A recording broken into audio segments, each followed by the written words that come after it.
New Rising Media. Cake and grief counseling will be available. Hi, my name's Gordon. I'm from the University of Lincoln. I'm going to give you a quick demo on Windows 8 today. To start off with, this is the new start screen. On it, when you start your PC or when you lock your screen, you'll automatically get this main screen here. With this, you've got your time, your date, but also you can have all your status icons loaded across the bottom screen here. So straight away, we've got our Wi-Fi and we've got a battery life indicator there. But on future editions, there'll be the ability to add Facebook application notifications, Twitter, things like that basically. Again, this is something that programmers will actually have to do at a later date. So if we just run over to the other side quickly, and we go to the main start screen.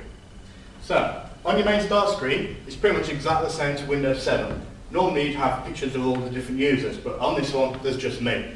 Again, you've got all your normal functions. You've got your shutdown here, your ease of use down the other end, and again, all your normal functions there. So we'll quickly log in. So, as I'm logging in now, wait for it to load. With this, there's actually two ways to log in. You can either have what's called a local account, which is where your account is actually on the machine directly and not anywhere else, or you can have a Windows Live account, which means you can log into any Windows 8 anywhere in the world with your live credentials, and then your whole desktop will just appear before you because it synchronises everything to a SkyDrive. Now, this is the new look Windows interface for the start bar. Okay, gone were the days where you had a big desktop full of millions of icons and a start bar across the bottom, which confused most people at the best of times. Okay, it's now been made simpler and easier to use. And straight away you can see all your applications which are open, like your photos there, there's a few games over the side there, your weather, the build conference, your RSS feeds, stocks and shares, Twitter, and Internet Explorer, Shop, and your media player. And obviously the usual one, Facebook, which everybody wants. So again, you have all your information on one screen. Instead of having to go into Facebook to find out who's sent you a message, or going to check your email, or checking what the weather is, everything's all there for you on one screen instead of having multiple screens. So it makes it easier for a tablet at the end of the day. You can switch your screen on, you can see everything in one go, not have to start rummaging through programs. So if I quickly just go back over here and we'll check the Facebook app, which always embarrasses people. This is called Socialite. This will be £4 to buy when it's finished on the app, on the actual Windows Store. As such, you've come up straight away with my Facebook. That is a dodgy picture of me, by the way. I'll quickly change that one. There we go. Picture of me with a bottle, that's always useful. So straight away, it's your normal Facebook layout. You've got your news feeds, your profile, your photos, your friends, and there's another tab at the end which is check-ins, which shows where you've checked in on your mobile device. Which is something that people do like to do. They do like to say that, look, I'm in a bar right now in wherever around the world. Again, you can see all that in one application. So if we have a look at the news feed, so while that's loading out, it's just going online now and just getting all the information for you and correlating it on the screen. So straight away we got Dan Derricott saying something about the engine shed there, and straight away we can actually see everything that he's ever said on Facebook. You can actually look at an individual's profile and actually see everything they've said or mentioned about that one particular event. So if I have a look at the Microsoft Student one,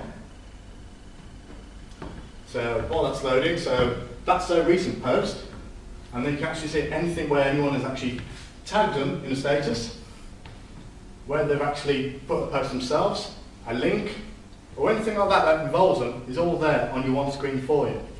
If we quickly just go back to the main screen, and we go to profile, and straight away you can actually see my profile straight away. And you can see everything that I've ever said. Picture of me, I can actually now write a new status right now, if I wanted to. I'm not going to, because I don't know what to say. So that is pretty much the Facebook app in general. With this, it comes with a Microsoft Windows Developer Edition download free of charge to use. And what I would say is, if you do download it, have a go. That's the best way to learn, is to always have a go. So if we just go back to the main start screen, we've got a few other applications like your RSS feeds, so you can get all your news brought to your desktop for you. Instead of you having to go to the news page, it comes to you. Same with the Twitter one, you can actually have your Twitter integrated into it. So you can have your Facebook and your Twitter all together in one go. Your weather you can change. Again, it depends on your device if it can actually register where you are. It can actually find the weather for your area and automatically change it. So if you're in London, it will automatically come up with the weather for London. So it's automatically sensing, it automatically learns of where it is. It's the same with the other app here called Near Me. Again, that will actually locate where you are and actually tell you what's around you to visit. So whether it be restaurants, bars, museums, places to visit, things like that, it'll actually show you there and then. So it actually learns of where you are and actually adapts the operating system to you for where you are. A few other good functions in Windows 8 are the ability now to actually scroll your screen across. It's now been designed for touchscreen tablets or touchscreen computers. Okay? Everybody now pretty much uses a touchscreen device of some sort, whether it be a phone, a tablet, a desktop computer, or even the vending machine down the road kind of thing. Everything's on touchscreen. And as such, Windows has now adapted to it. So with this, you can just scroll across like that, or like that, as you would normally on a normal device. As such, you can have all your applications, or the minimal amount, or the maximum amount you want. This can go on forever. You can actually scroll on for like 7 or 8 pages of applications if you wanted to. I wouldn't recommend it because you'd be there for hours looking for one thing. As such, you can pin web pages onto there, so you frequently use web pages that you visit. You can have them pinned directly onto the screen there. You can pin games, applications. You can have links to things like My Computer and the control panel put on there. You can have links to everything that you commonly use on one screen. Quickly going back to the main one, you can still access the main desktop screen if you wish, for the people who still want to use the old-fashioned way. If you click on the actual Windows flag, it will actually take you back to the start screen. Otherwise, just use Windows as you would normally. You can have all your applications, you can snap them on the screen, you can have multiple programs at the same time, you've got all your normal status applications down there. It's pretty much exactly like Windows 7 is, but just for the general user. If we go back to the main screen by hitting the Windows key, we go back to there.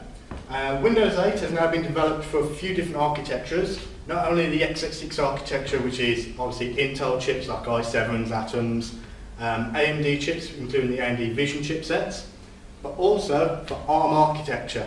This has now increased the market share that Windows will get straight away with ARM. That means that tablets and mobile phones now will be able to run full Windows 8 straight away. The benefit of that is basically it means more devices can be manufactured. So manufacturers aren't stuck to making Intel chipset based or AMD based machines. They now have a chance to actually make cheaper machines with Windows on. Because currently a Windows 7 tablet is looking at about £400 or £500 for the basic ones. Okay? With ARM, you should be able to get them down to about £250.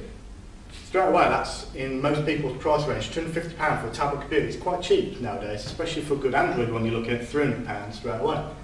So a Windows-based machine is something that people know how to use. Okay? I can't remember the exact percentage, but it's like 80 or 90% of the market is currently Windows-based. Okay? That's a lot of people around the world who know how to use this already, rather than having to adapt to either using something like Android or iOS. Windows 8 uses a lot less resources than older versions of Windows, so it uses less power, it's more economical, it's faster, it uses less battery life, it's cheaper to run, it's easier to upgrade. It's got so many more functions and limit, I could be here for hours telling you about them. But as such, all I'm going to say to you is download a copy of this, look for the link on the page, download it and have a go. Have fun.